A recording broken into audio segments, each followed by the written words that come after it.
must present to you a tale of a man who spent so much time alone he eventually disappeared. We only know a man of he once lived because a room lie dormant and empty, and our place never has an empty room. I cannot tell you what his name was, for that I can only tell you in this place, John Smith. We all know a man must have lived up there, for the room is a place only a man would choose. I can tell you, every morning the doors of our rooms would flutter and fly open at the beck and call of breakfast, but not John's room. His would only fly occasionally. I can tell you, after every tea time you could hear the creaks of the wooden beds as everyone began their nightly journeys, but not John's bed. John liked to stay up.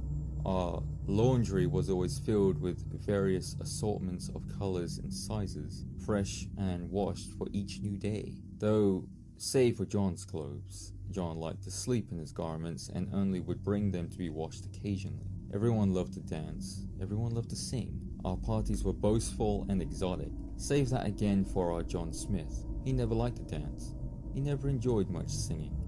Nobody spent as much time to himself as John Smith. We loved to travel and explore, the sights of the world, wonders for all. John Smith felt differently. He had no desire to see the world. He did not like to travel or explore. John Smith was happy to be in his room. Who was John Smith? No one ever knocked on his door. No one ever went inside his room.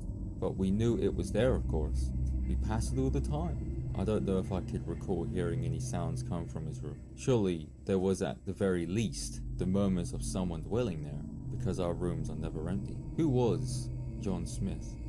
I needed to know. I knocked upon the other doors to find answers. The first did not reply to my knock. How strange, I thought to myself. We always opened the door for each other, but not John Smith.